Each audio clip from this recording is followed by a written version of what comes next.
The lock on the $10 million mansion door clicked shut with the finality of a gavel. Damien Vassar stood on the marble steps, adjusting his $5,000 Italian suit, as his wife Emily stood shivering on the gravel driveway, holding nothing but her car keys. "The house is mine, Emily. The company is mine. You're left with what you came with, nothing." He spat the words, turning to wrap his arm around a younger woman in the doorway. He was right. He did own the house. He owned every custom-built wall, every imported chandelier. But he had forgotten to check one crucial detail. He owned the house, but he had never, ever owned the land.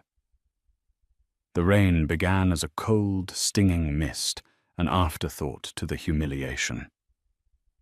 Emily Hayes Vassar hadn't even processed the sound of the deadbolt. She was still reeling from the words, "Sienna is moving in. You are moving out." It had happened with the speed of a car crash. She had been at a charity luncheon for the City Restoration Fund, a passion project she'd poured thousands of hours into. She'd come home, her heels clicking on the imported Italian marble of the grand foyer, calling Damien's name. She was excited to tell him they had secured the grant for the downtown library. He wasn't in his study. He wasn't in the gym. He was in the master bedroom, their bedroom, and he was not alone. Sienna Stone, a woman Emily recognized from countless vapid social media posts, was preening in front of Emily's antique vanity mirror, applying Emily's Chanel lipstick. "Oh, good," Sienna had said, her voice a sickly sweet syrup. "She's here. Now we can get this over with." Damien, emerging from the master bath wearing only a towel, had the audacity to look annoyed. Not ashamed, not guilty. Annoyed, as if Emily had interrupted an important business meeting. "Emily, perfect timing." He'd said, his voice the one he used for hostile takeovers. "Sienna and I were just finalizing things. It's over. We're done." "Done?" Emily's voice was a whisper. The grant, the library, the last 10 years of her life evaporated. "Damien, what are you talking about?" "I'm talking about this." He gestured between himself and Sienna, who was now wrapping herself in Emily's silk robe. "This is real. What we had," he scoffed, "was a business arrangement. And frankly, you've become a bad investment." The argument had been a blur of his cruelty. He called her stale, uninspired, and a glorified decoration. He accused her of holding him back, of being a passionless weight on his ambition. Every word was a calculated strike designed to shatter the quiet, steady woman he had married. Emily had been silent, a trait Damien had always mistaken for weakness. Her silence was not weakness. It was shock, turning rapidly into a cold, crystallizing rage. "Get your things," he'd snapped, tossing a small, empty duffel bag at her feet. "Just the essentials. My lawyers will send a check for, well, for whatever the prenup dictates, which, if I recall, is basically nothing." Ah, the prenup. Damien had been so proud of it. Drafted by his cutthroat team at Vassar Capital, it was designed to protect his assets. He, the self-made tech mogul, couldn't risk his fortune on a charity case wife, as he'd once joked to his friends. Emily hadn't fought him on it.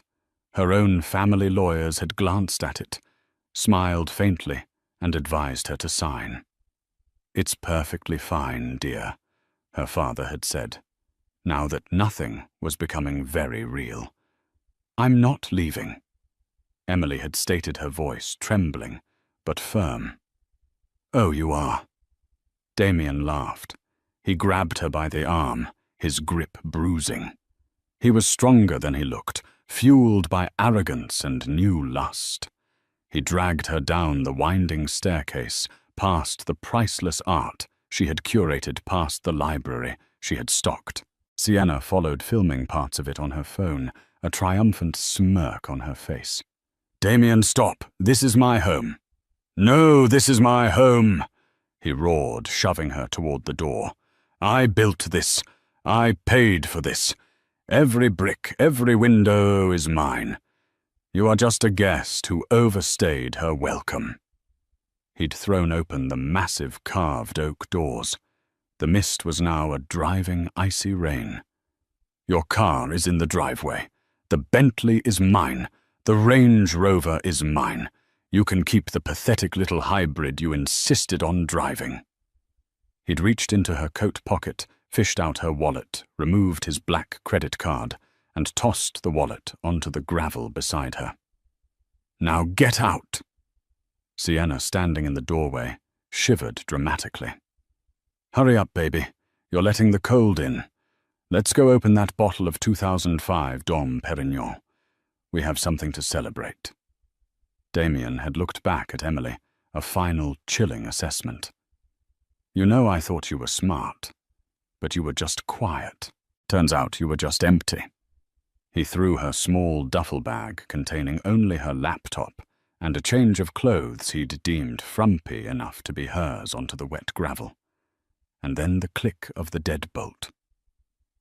Emily stood there for a full minute, the rain soaking her silk blouse, plastering her hair to her face. The gravel cut into her knees as she knelt to retrieve her bag. She looked up at the magnificent structure. The Vassar Estate, the press called it. A sprawling monument of glass and steel perched on the most exclusive crest in Hawk's Ridge. Damien was right. He did own the house. He had the receipts to prove it. She got into her pathetic hybrid. Her hands were shaking so hard she dropped the keys twice. She didn't cry. Not yet. Instead, she took a deep, shuddering breath and pulled out her phone. She didn't call her mother. She didn't call her friends. She scrolled to a number saved under M. Thorne. "Marcus," she said, her voice raspy. "It's Emily. He's done it." There was a pause on the other end, then a deep, calm voice. "The morals clause, then. Is the cohabitation confirmed?" "She's in my bathrobe, Marcus," Emily said, the cold finally seeping into her voice. "She's drinking my champagne in his house." "A fatal mistake," Marcus Thorne replied, a hint of grim satisfaction in his tone. "Not his house, Mrs. Vassar. And that is the problem. Where are you?" "I'm on the curb." "Good. Go to the penthouse at the Hayes Tower. Use your maiden name. Order room service. Get some sleep. I will initiate the protocol at 9 a.m. tomorrow. Damien Vassar has just made the most expensive mistake of his life. He thinks he owns it, Marcus." "We know, my dear," the lawyer said. "He owns the circus, but he forgot to ask who owns the land."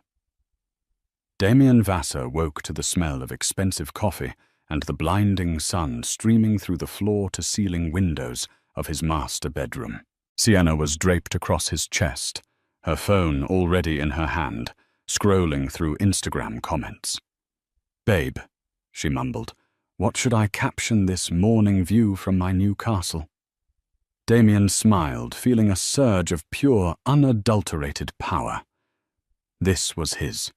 He had earned it. He had shed his dead weight. Emily was probably crying in a 200-a-night Marriott, wondering how it all went wrong. "Caption it, the King's View," he said, kissing Sienna's bare shoulder. "And make sure you tag the location." He got up, stretched, and walked to the window overlooking the 20-acre estate. The grounds were immaculate. The infinity pool seemed to spill over into the city skyline below. His. All his. He padded downstairs to his state-of-the-art office to start his day. He had a few things to clean up. First, severing the financial ties. He logged into his private banking portal. He had several joint accounts with Emily, mostly for household expenses. He'd liquidate them, move the funds to his personal account. He clicked on the Vassar-Hayes joint account. Balance. Trawls, he frowned. That was odd. There was at least 150,000 in that account. He checked the transfer history. A single-wire transfer executed at 8:55 a.m., 5 minutes ago. All funds moved to a Hayes Family Trust account. That conniving, he growled. She'd woken up early to be petty. Fine. It was a drop in the ocean. He tried the next account, the brokerage account. It held some play stocks. She liked green energy, sustainable textiles. Account frozen. He tried to log into the household management system to change the gate codes. Access denied. Administrator credentials invalid. A cold prickle of annoyance ran down his spine. This was more than petty. This was organized. He scoffed. She probably had some small-time divorce lawyer trying to make a statement. He'd crush them. He called his own lawyer, Stanley Croft. Stanley, she's out. Start the divorce. I want it fast. I want it clean. And I want her buried under the prenup. Right, Damien, Stanley said, sounding eager. I'll file the standard papers, but there's a small problem. What problem? I just got a notification. A hold has been placed on the Hawks Ridge property by a third party. Not a lien, exactly. A leasehold compliance review. Damien was silent. A what? What third party? Thorne Finch and Associates, Stanley said. Damien's blood ran cold. Thorne Finch and Associates wasn't some small-time divorce firm. They were the oldest, most powerful real estate and trust law firm in the state. They represented old money. The kind of money that didn't bother with Forbes lists because they owned the paper mills Forbes was printed on. Why are they involved? Damien demanded. That's what I'm trying to figure out. They're not representing Emily Vassar. They're representing the Hawks Ridge Land Holding Corporation. Damien laughed, a harsh barking sound. That's just the HOA, Stanley. They manage the landscaping. Send them a check. I don't think it's the HOA, Damien. The filing is aggressive. It's citing a default. Meanwhile, Emily was not in a Marriott. She was 40 floors above the city in the private unlisted penthouse of the Hayes Tower, a building her great-grandfather had built. The space was the opposite of the cold glass and steel mansion. It was warm, filled with books, rich mahogany, and worn, priceless Persian rugs. She was showered, dressed in a simple cashmere sweater and slacks, and sipping tea with Marcus Thorne. Marcus was a man in his late 60s, impeccably dressed with the calm demeanor of a man who had never lost an argument. He's discovering the accounts now, Marcus said, looking at his pocket watch. The joint accounts were easy. The household systems were tied to a management company owned by the trust, so we simply revoked his user privileges. He is as of 9:01 a.m., a guest in his own home. He won't understand, Emily said, looking out the window. He's so focused on the house. Let's review just so you are prepared, Marcus said, pulling a file. Your great-grandfather, Robert Hayes, purchased 5,000 acres of what was then worthless hillside in 1922. The Hayes Land Trust has never sold a single acre. We lease it. The 99-year ground leases. Emily recited a lesson she'd learned since childhood. Precisely. Developers, moguls like Mr. Vassar come in. They build their dream homes. They pay millions for the privilege of building on our land. They own the structure, the improvements, as we call them. but they are, for all intents and purposes, tenants. Marcus tapped the file. Damien Vassar signed a 99-year lease for Lot 117 Hawks Ridge. The annual fee is nominal, a few $1,000s. He thought it was a steal. He never reads the fine print, Emily murmured. He leaves that to his people, and his people clearly missed Clause 34. Marcus said, smiling. The Hayes Morals Clause. It's so archaic, Emily said. Archaic but ironclad. It was your great-grandmother's idea. We will not have scandal on Hayes land. The clause states that the leaseholder must not engage in behavior that could bring disrepute, scandal, or public notoriety to the property. This includes, but is not limited to, publicly documented infidelity, criminal activity, or cohabitation with a non-spouse in a manner of adultery. Sienna Stone, Emily said, is currently, I believe, posting selfies from the master bedroom tagged at Vassar Estate. Marcus's assistant, a sharp young woman named Price, chimed in, holding up a tablet. The post has 15,000 likes. She has captioned it, The King's View. Publicly documented. Perfect, Marcus said. As of 9:00 a.m. we served Mr. Vassar with a notice of default on his lease. He has 30 days to cure the default. Cure it? Emily asked. In this case, that would mean ceasing the adulterous cohabitation, removing Miss Stone and presumably reconciling with his legally wedded wife. You. Emily laughed, a dry, humorless sound. And if he fails to cure the default, Marcus said, his eyes glinting, the Hayes Land Trust has the right to terminate the lease, immediately. And the house. Oh, this is the beautiful part. Clause 34b. Upon termination of the lease, due to default, all improvements on the land, the house, the pool, the art installations, are forfeited.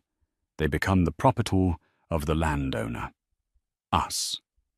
Emily finally took a sip of her tea. It was hot and it was strong. He's going to fight. He will call it a shakedown. Let him, Marcus said.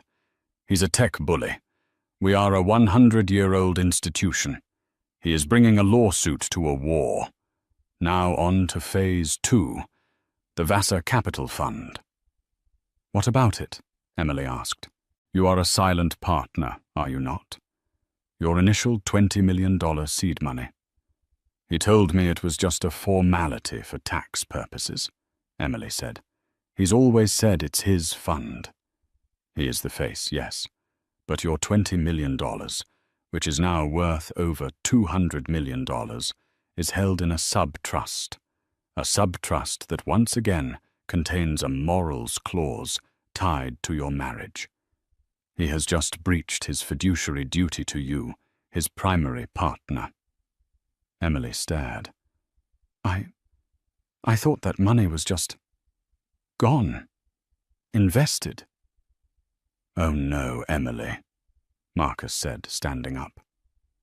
Your father was a very smart man. He didn't trust Damien any further than he could throw him. You are not just a silent partner. You are the controlling partner. Damien Vassar is about to find out that he doesn't just work in his company. He works for his wife. Damien Vassar was in a state of controlled fury. He was pacing his glass-walled office, barking at his lawyer. What do you mean you can't get a judge to vacate? It's a compliance review. It's harassment. It's Emily. She's bitter. Damien, I'm telling you. Stanley Croft's voice was tinny over the speakerphone. This isn't Emily's signature. It's Marcus Thorne's. This isn't a divorce tactic. This is a real estate dispute. And frankly, they're not wrong about the lease. I've got a copy of it. And, Damien, did you read this Clause 34A, the Morals Clause? That's just boilerplate. It's archaic. It's unenforceable. Damien yelled, slamming his fist on his desk. The desk, a single slab of polished obsidian, didn't shudder. It's not Damien, Stanley said, his voice dropping. Not when the Hayes family is involved. Their entire reputation is built on enforceable contracts. You are publicly cohabitating with Miss Stone, are you not? It's my house. It's their land, Stanley shot back, and they are claiming you are in default. You have 30 days to cure it, which means Sienna has to go. Sienna, who had been lounging on the sofa in his office, sat up. What go where? She's not going anywhere, Damien snapped. This is my house. You tell Marcus Thorne. I'll see him in court. I'll sue him, Emily, and this Hayes Trust for everything they've got. Damien, Stanley said, sighing. You can't. Your prenup with Emily is airtight. It protects your assets from her. But it also has a mutual no-contest clause. You can't sue her for, well, anything. And you definitely don't want to sue the Hayes Trust. Why not? I'm worth billions. They're worth cities, Damien. They don't measure their wealth in dollars, they measure it in square miles. Just hear them out. It's a shakedown. They probably want money. A fine. Pay it. Get them off your back.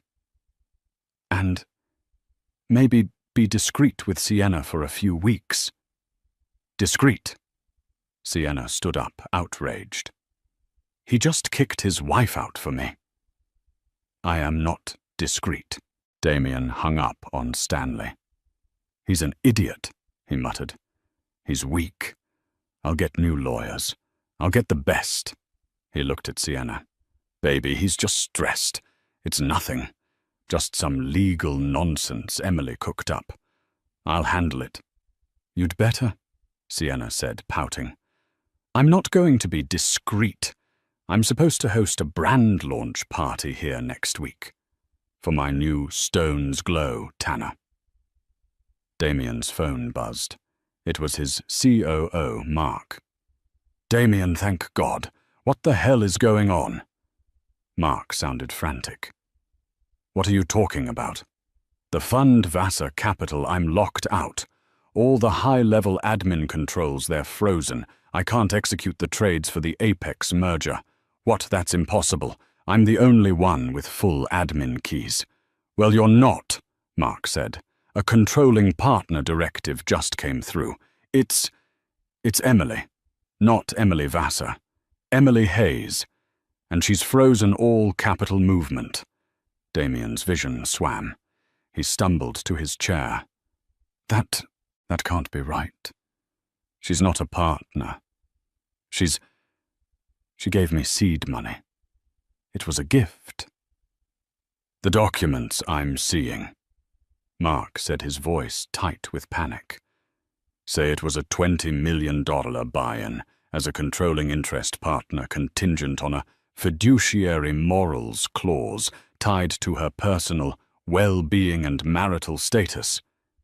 Damien, what did you do? Damien was breathing hard. She wouldn't know how. She doesn't know anything about the business. Then her lawyers do, Mark yelled. The market opens in 20 minutes, and our entire portfolio is frozen pending a partner review. The investors, Damien, the investors are calling. They've seen the freeze. They're panicking. You need to fix this. Call her, beg her. Do whatever you have to do. The line went dead. Damien sat in his $1 million office in his $100 million house and felt the first icy cold tendril of real fear. He had built an empire of glass and code, a new money monolith, but he had built it on a foundation of old money stone, and he had just taken a sledgehammer to the foundation. Damien, Sienna's voice was sharp. What's wrong? You look pale. Is it the lawyer? Did he upset you? The fund, Damien whispered. She's frozen the fund. Sienna's perfectly manicured face went from pouting to confusion, and then to a cold, calculating hardness that matched his own. What do you mean, frozen? She's a partner. A controlling partner. Sienna stood up. The silk robe, Emily's robe, suddenly looked cheap on her. A partner. You told me she was nothing. You told me she was a charity case you married. I thought she was, he yelled, lashing out. How was I supposed to know? She signs checks for libraries. She volunteers. She's Emily. Well, Emily is apparently the one who signs your checks. Sienna spat. You told me you were the king. You're not the king. You're just a jester.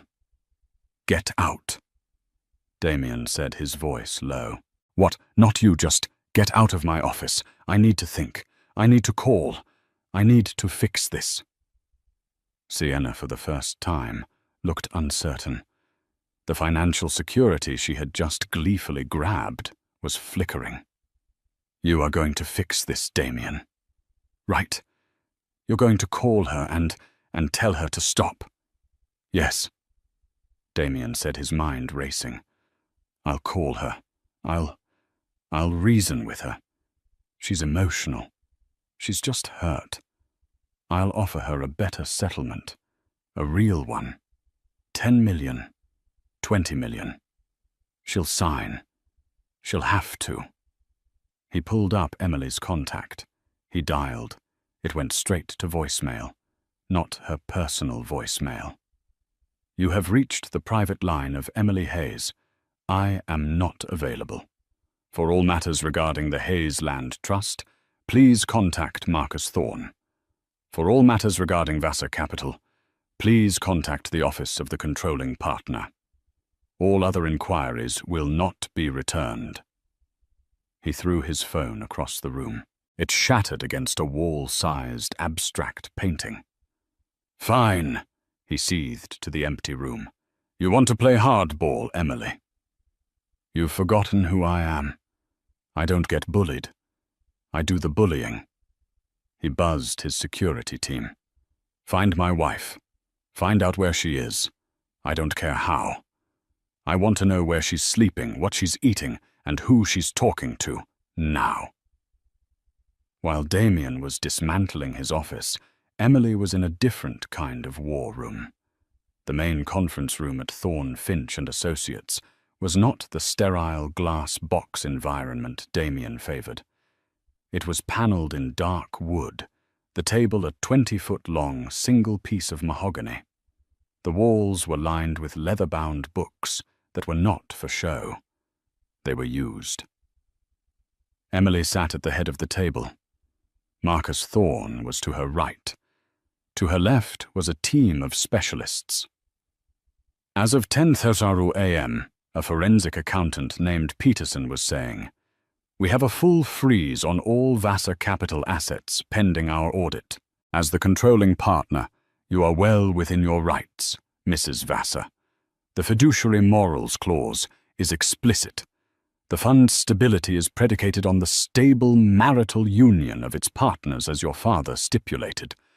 The public ejection of one partner by the other constitutes, well, it's a catastrophic breach." "He'll say it's my money," Emily said. "He'll claim I'm just an investor." "He will say that," Marcus cut in. "But the law will say otherwise. Your father was brilliant. The money was never yours to gift to him. It was the trust's. The trust invested in him with you as its proxy.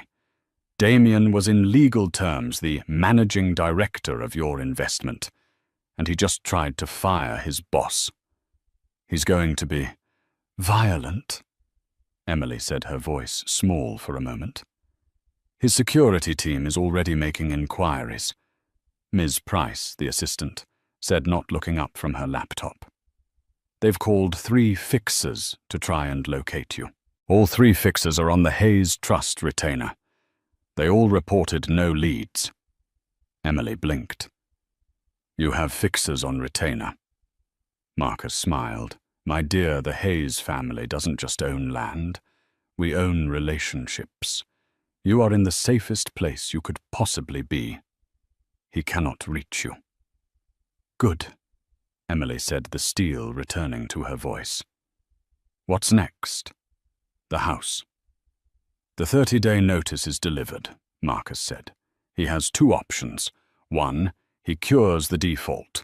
This means Miss Sienna Stone must vacate the premises, permanently, and he must cease all scandalous behavior." "He won't do that," Emily said. "His pride won't allow it. He'd rather burn the house down." "Which brings us to option 2, Marcus continued. "He ignores the notice. He files lawsuits. He tries to fight us. In 30 days, on the 10th of next month, his right to cure expires. At 12:01 a.m. on the 11th, the Hayes Trust takes possession of Lot 117 and all improvements thereon. We will have the Sheriff's Department on standby to escort Mr. Vassar and his guest from our property." "He'll never see it coming," Emily murmured. "He's so arrogant.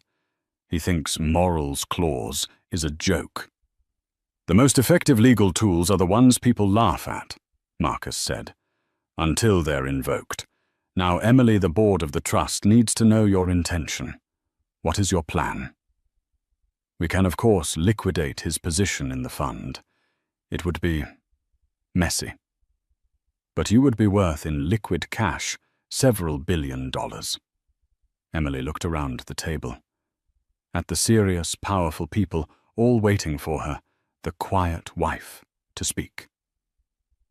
"I remember," she said slowly, "when Damien first proposed.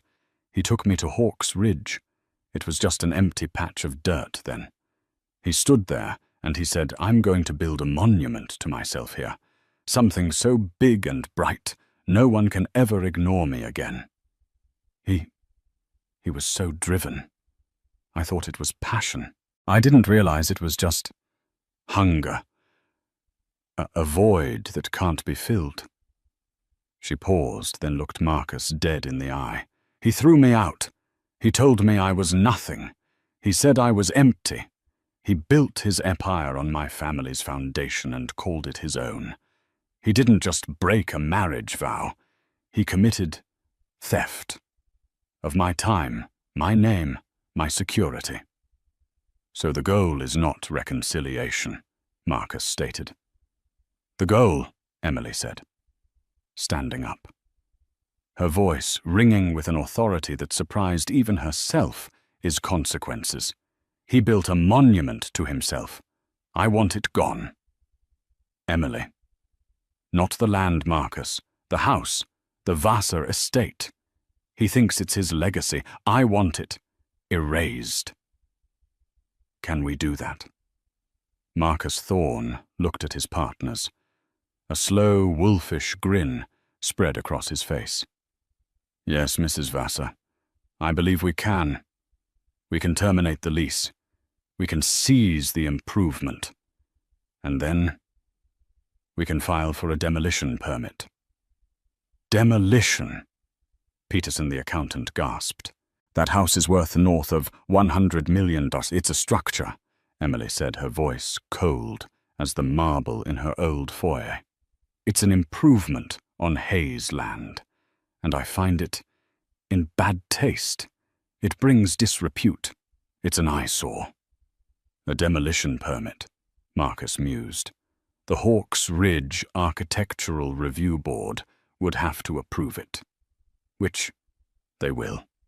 The Hayes Trust is the review board." He steepled his fingers. "So the plan is set. Phase 1. We wait for him to self-destruct for 30 days. Phase 2. We reclaim the land. Phase 3. We reclaim the fund. Phase 4. Erasure."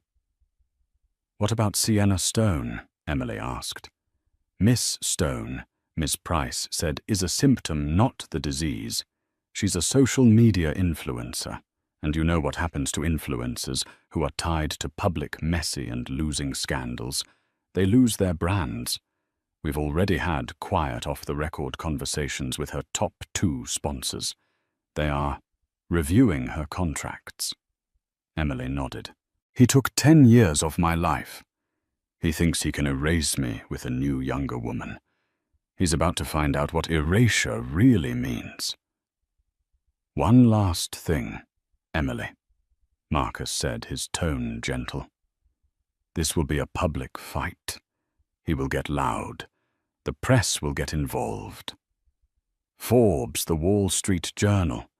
They love a good mogul versus mogul story. Are you prepared for that? Emily thought of him standing on the step of Sienna's smirk, of the cold rain and the sound of the deadbolt. He called me empty, she said. Let him. I'd rather be underestimated. Let him roar.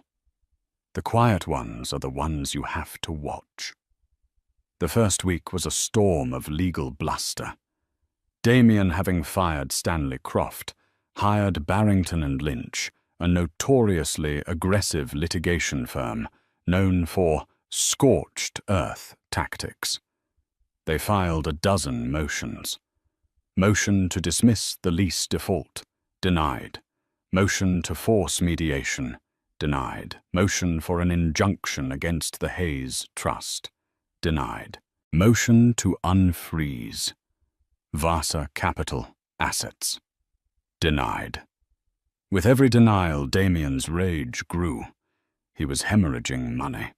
His new lawyers demanded a $5 million retainer, which he had to pay from his dwindling personal accounts. Sienna was becoming a problem. What do you mean my Stones Glow sponsor pulled out? She shrieked, throwing a $1,000 vase across the living room. They said my brand alignment was compromised. It's just a legal tactic, baby, Damien kept saying, the words sounding hollow even to him. Emily's just trying to scare us. Well, it's working, Sienna cried. My comments are a war zone. They're calling me a home wrecker. Forbes just ran an article, Vassar's vexing lease. They're not calling you a king, Damien. They're calling you a squatter. He'd seen the article. It had been devastating. It didn't paint him as a titan of industry. It painted him as a fool. New money mogul Damien Vassar, who built his dream home on a 99-year ground lease, seems to have forgotten the cardinal rule of real estate, always read the fine print. Now a dispute with the powerful old money Hayes family threatens his entire empire. His investors, once cowed by his bravado, were now in open revolt. With the fund frozen, their money was trapped. The Apex merger had collapsed, costing the fund a potential $3 billion in future earnings. A class action lawsuit was being prepared. Damien was a prisoner in his own glass palace.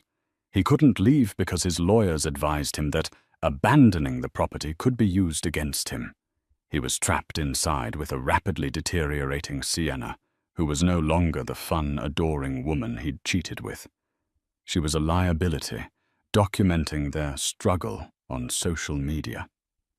Day 12 of the lockout, she'd pout to her phone from the edge of the infinity pool. That psycho ex-wife has frozen all of Dee's money. But we're still strong. Couple goals, haters gonna hate. Marcus Thorne's office had gleefully entered that video as Exhibit F in the failure to cure default file. On day 20, Damien broke. He did the one thing he swore he would never do. He drove to the Hayes Tower. He was not allowed in. I'm sorry, sir, the security guard, a man built like a mountain, said, "This is a private building. You are not on the list." I am Damien Vassar. I am here to see my wife. Mrs. Vassar is not in residence, the guard said, unblinking. I know she's in there. Emily. Emily! He bellowed, a madman in a $10,000 suit, screaming in the lobby. You can't do this. This is my money. This is my life. You want a settlement. Name your price. $50 million. 2 more guards emerged. They gently but immovably escorted a struggling Damien Vassar out onto the sidewalk, just as a TMZ camera flashed. The next day, the headline was, "Vassar's Meltdown Mogul Evicted from Tower." In the penthouse, Emily watched the footage, her face impassive. Marcus Thorne switched off the television. "He's unraveling," Marcus said. "It's time to prepare for Phase 2. He has 10 days left. He will not cure the default. He is in fact doubling down on the scandalous behavior." "He looks," Emily said, "desperate." "He is. He has no leverage. He is trying to build a new house on top of a sinkhole," Marcus said. "Now the press, they've been calling. The Wall Street Journal wants an exclusive, a profile on the quiet woman behind the Hayes Trust." "No," Emily said. "He wants the spotlight. Let him have it. I'm not a public figure. I'm a landowner and a controlling partner. My actions will speak for me. Let him be the one to answer the questions." "Very wise," Marcus said. "Let him feed the narrative of the crazy, vengeful ex-wife. It will make his public statements all the more damaging to himself." Damien did exactly that. He gave an exclusive to a right-wing financial podcast, ranting for an hour. "It's a conspiracy," he'd shouted into the microphone. "My ex, who, by the way, was a nothing when I met her, has teamed up with these ancient dinosaur lawyers to steal my company. They're using an archaic illegal morals clause to strip me of my assets. This is a betrayal of capitalism. This is un-American. The financial world, especially the old money world, did not agree. The consensus was simpler. He broke a contract. He's a bad investment." On day 28, Sienna left. Damien came downstairs to find her luggage, 16 matching Louis Vuitton pieces in the foyer. "Where are you going?" he asked, his voice dead. "I'm going to my mother's in Miami," she said, not meeting his eye. She was wearing sunglasses indoors. I can't be here, Damien. This is bad for my brand. My agent said I need to distance myself from this toxic narrative." "Toxic narrative. You are the narrative," he screamed. "You're the adulterous cohabitation." "Don't you put this on me," she shrieked back. "You told me she was a nobody. You told me you were the king. You're just a tenant. And you're being evicted. I am not going to be evicted with you. So all that love, all that passion, it was just for the house, for the money. It was for the life, Damien," she said, "and you don't have it anymore. Goodbye." She walked out, leaving him utterly alone in the cavernous, silent mansion. He was alone for 2 days. He drank. He broke things. He stared at the walls he owned on the land he didn't. On day 30 at 11:59 p.m. he sat in his office, a bottle of scotch in his hand, watching the clock. He was still waiting for a call. For Emily to say, "Okay, you've learned your lesson. Here are my demands." The call never came. At 12:01 a.m., the lights in the mansion shut off. The entire house, the security system, the AC, the network. Everything. He fumbled for his phone. No service. A cell blocker. He heard a noise, a heavy metallic clanking at his front gate. He ran to the window. A black sedan was pulling up his driveway, followed by a large van from the county sheriff's department. The doorbell rang. It was not an electric chime. It was someone outside banging on the oak with their fist. He stumbled to the door, his heart hammering. He opened it. It wasn't Emily. It was Marcus Thorne, flanked by 2 sheriff's deputies. He was holding a very thick, bound document. Damien Vassar, Marcus said, his voice devoid of all emotion. It is 12:03 a.m. on the 11th. Your right to cure the default on your lease has expired. The Hayes Land Trust has terminated said lease. You are, as of this moment, trespassing on private property. You can't, Damien stammered. This is my house I own. This house? You own this house? Marcus corrected. As per clause 34 tonk. All improvements on the land are now forfeit. The house belongs to the trust. These officers are here to escort you from the premises. One of the deputies stepped forward. Sir, we just need you to come with us.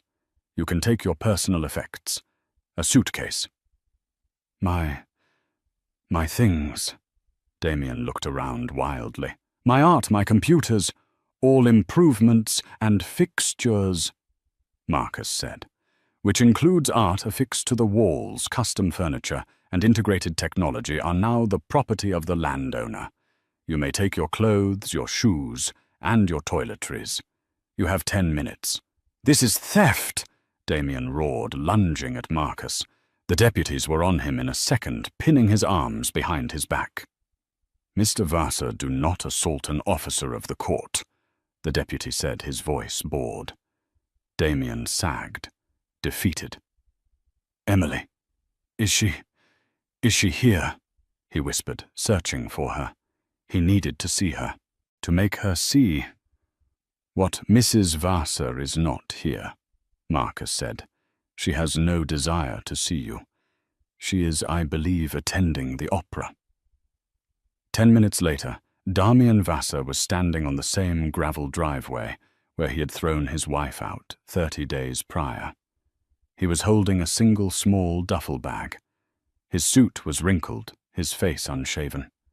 The locks on the door, his door, were being changed by a locksmith from the van. Where am I supposed to go? He asked the empty night. That is no longer our concern, Marcus Thorne said. He got into his sedan. Good night, Mr. Vassar. The car pulled away, leaving Damien alone on the curb in the dark. The automated sprinklers, now controlled by the trust, chose that precise moment to turn on, dousing him in a spray of cold recycled water. For 2 weeks, Damien Vassar ceased to exist. He holed up in a suite at a high-end extended-stay hotel, the Omni, not the Ritz. He had to pay for it with his last remaining personal credit card. His entire world was gone. He was a pariah. The class action suit from the Vassar Capital investors was moving forward. They were suing him personally for gross mismanagement and fiduciary negligence. His reputation was not just damaged, it was obliterated. He spent his days in a bathrobe, obsessively refreshing news sites. He saw Emily, but only in glimpses. She was photographed at a gala for the city library, the one she'd been excited about. She was wearing a simple, elegant, dark blue dress, and she was smiling. She looked lighter, younger. She was with a man. Not with him, but standing next to him. A handsome, silver-haired man. Damien Googled him. Arthur Pencave. A British architect specializing in sustainable public spaces. They were laughing. The rage which had simmered down to a cold dread roared back to life. She was laughing, while he was ruined. He had one last card to play. One he hadn't wanted to use. A private investigator he'd paid personally with cash he kept in a safe a year ago, not to watch Emily, but to dig up dirt on her perfect family. The Hayeses were clean, but the PI had found one thing. A family secret. Damien got dressed. He put on his last clean suit. He took a cab to the Hayes Tower. He didn't try the lobby. He went to the parking garage. He waited. After 3 hours, Emily's hybrid, pathetic car pulled in.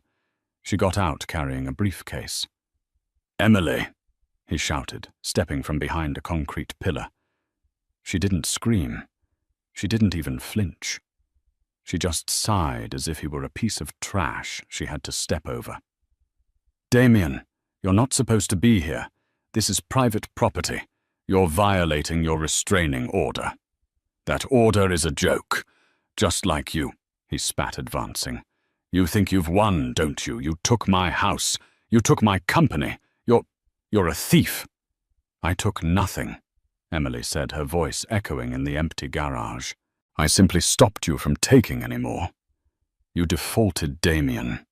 On the lease, on the fund, on us. These are the consequences." "Consequences?" He laughed, a wild, unhinged sound. "You want to talk about consequences? How about the consequences for your aunt, Isabella Hayes?" Emily's blood ran cold. She took an involuntary step back. "Ah," Damien smiled, a predator's grin. "I see I have your attention. Isabella Hayes, the black sheep. The one who really owned the trust until she was declared incompetent in 1998. And her loving brother, your father, took control and locked her away in a high-end sanitarium in Switzerland. You're not the owner, Emily. You're the daughter of a thief. Your entire fortune is built on a lie, on a crime." He pulled a file from his briefcase. "I have the medical records, Emily. The lost ones. The ones that say she was eccentric, not insane. I have the letters she wrote. How long do you think your ironclad reputation lasts when this hits the press? How long before the entire Hayes Trust is invalidated?" Emily was silent, her face pale. "Here's the deal," Damien said, stepping closer. "You're going to give me my company back. You're going to give me, no, not the house, I don't want that poisoned place. You're going to give me $500 million. A clean break. And this," he waved the folder, "disappears. You get to keep your dirty little family secret." He was inches from her now, his eyes boring into hers, smelling his victory. "You're not so high and mighty now, are you? You're just like me. You're just empty." Emily looked down at the folder. Then she looked up at his triumphant, desperate face, and she smiled. "Oh, Damien," she said, her voice filled with a profound, aching pity. "You really do only read the headlines, don't you?" What are you talking about?" "Aunt Isabella," Emily said, "was my favorite person in the world. She was eccentric. She was a brilliant, beautiful artist who suffered from severe bipolar disorder at a time when the world and the press were not kind. I, Damien faltered. "My father didn't lock her away. He protected her. He moved her to the best facility in the world, away from people like you who would have exploited her. And incompetent.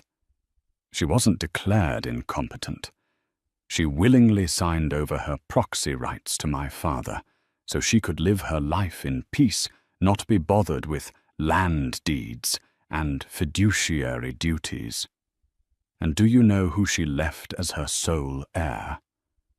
The one person who visited her every summer, who read to her, who loved her for who she was." Emily tapped her own chest. "Me. No. The sanitarium. You mean the Pince Verdant clinic. It's lovely. I was just there last month. I took Aunt Isabella to lunch." Damien's face crumpled. She's alive. She's 78. She's on new medication, and her paintings are having a retrospective at the Met. That secret. It's the proudest part of my family's history, that we protect our own." Emily took the file from his limp hand. "You have nothing, Damien. You never did. You had no power in our marriage, so you had to invent it with cruelty. You had no real wealth, just leverage. And now you have no blackmail. You're just a sad, angry man in a parking garage. She started to walk away. I'll tell them about the demolition, he screamed at her back. That's my last ace. You think your green investors will like that you're tearing down a $100 million house, the waste, the hypocrisy. Emily stopped. She turned back. The demolition. Damien, who told you I was demolishing the house. My lawyers, it's public record, the permit to erase it. Yes, Emily said, walking back to him, her eyes bright. We filed the permit, but we're not erasing it. That's your move. Then what? The house is a structure, Emily said. It's ugly. It's cold. It's yours. But it's also 25,000 square feet of usable spools. The Vassar Capital investors, the ones you ruined, they've formed a committee. They've partnered with the Hayes Trust. We are deconstructing the house. Deconstructing, piece by piece. The marble is going to the city library. The glass panels are going to a new community greenhouse. The steel beams are being donated to Habitat for Humanity. Even the high-end kitchen appliances are going to a local women's shelter. We are recycling your monument, Damien. It will be salvaged piece by piece and repurposed into things that actually help people. Things that I value. Damien looked as if she had physically struck him. The Vassar estate, Emily concluded, is gone. In its place, that architect I was photographed with, Mr. Pencavel. He's designing the Isabella Hayes Public Park and Garden, a quiet, beautiful place for people to sit, to read, to be. My aunt is thrilled. She left him. She walked to the elevator, her steps light. She didn't look back. Damien Vassar sank to his knees on the cold concrete floor of the parking garage, holding a useless folder. A man truly and completely empty. The final phase was not swift, but it was total. The deconstruction of the Vassar estate became the feel-good story of the year. Local news crews filmed as crews meticulously removed the giant gaudy glass panels. Emily Hayes was lauded as a New Age philanthropist, not just donating money, but turning an emblem of toxic greed into a public good. Sienna Stone, in a desperate attempt to stay relevant, tried to launch a tell-all YouTube channel about her abusive relationship with Damien. It backfired. Marcus Thorne's office sent her a single cease and desist, reminding her that she was on video gleefully participating in the scandalous behavior. The public comments were so brutal, she deleted her channel and her Instagram. She was last seen selling Stone's Glow Tanner out of the trunk of a used car. The class action lawsuit against Damien Vassar was successful. The investors led by the controlling partner. Emily clawed back every asset tied to the Vassar name. His remaining personal accounts, his hidden offshore holdings, all were seized. He was forced to declare personal bankruptcy. His scorched earth lawyers from Barrington and Lynch had dropped him the moment his money ran out, and they too sued him for non-payment. Damien, stripped of his wealth, his reputation and his home, became a ghost in the city he once claimed to own. The final legal nail was driven in 6 months after the eviction. Damien was in a small, windowless courtroom, his cheap public defender at his side. He was facing charges of fraud stemming from his lies to his investors. Emily was there, not as a plaintiff, but as a spectator. She sat in the back row wearing a simple professional suit. The judge read the verdict. Guilty on all counts. As Damien was being led out, his eyes found hers. The arrogance was gone. The rage was gone. There was only a hollow, pathetic plea. He expected to see triumph in her face. He expected a smirk, a look of "I told you so." But Emily's face was calm. It was not triumph. It was not even satisfaction. It was closure. As he passed her, he whispered, his voice hoarse. Why did you do all this? You could have just left. You could have just taken half. Emily met his gaze. Her voice was quiet, heard only by him. You threw me out in the rain, Damien. You told me I was nothing. You stood in the doorway with that woman in my robe, and you told me I was empty. I was angry. You were honest, she corrected. In that one moment you showed me exactly who you were.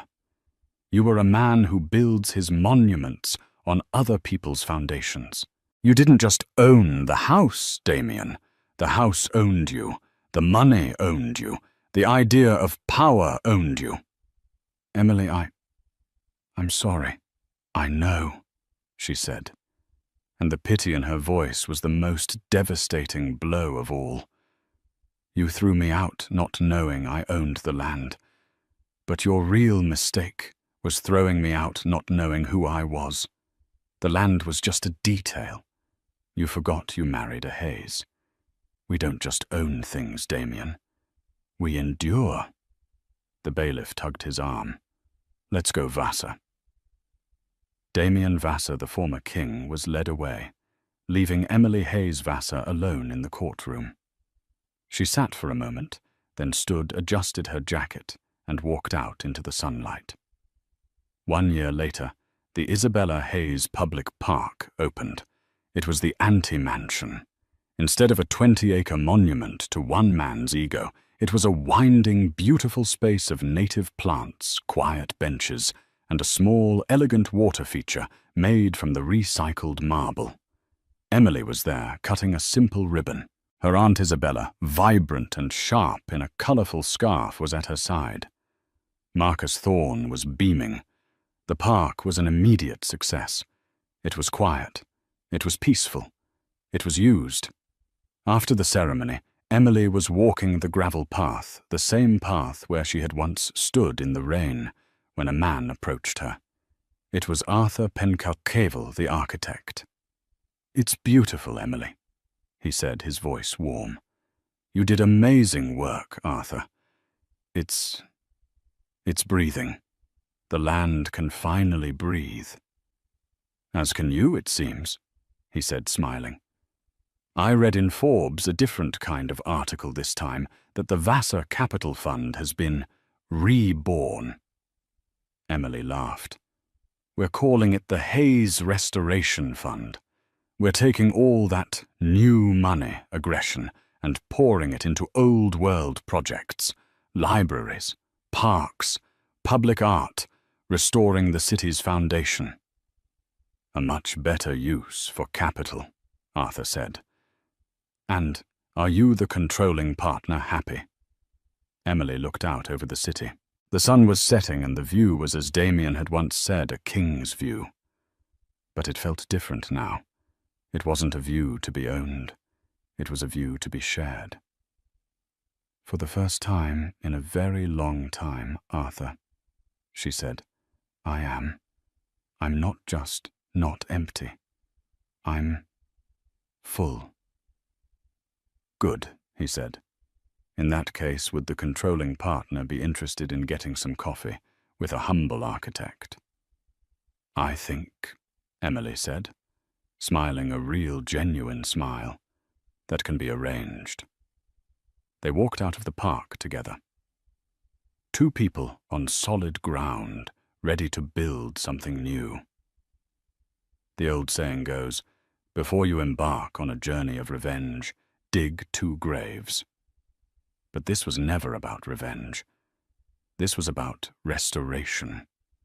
Emily didn't destroy Damien's life. She just stopped letting him build it on top of hers. He thought his power came from his monument of a house, but he forgot that a house is nothing without the land beneath it. And a man is nothing without his integrity. What did you think of Emily's story? Was her karma a perfect act of justice or a cold, calculated destruction? We read every single one of your comments, so let us know your thoughts below. If you loved this story of drama twists and ultimate consequences, please hit that like button and share this video with someone who needs to see that the quiet ones are always the strongest. And don't forget to subscribe and turn on all notifications. We drop stories like this every week, and you won't want to miss what's coming next.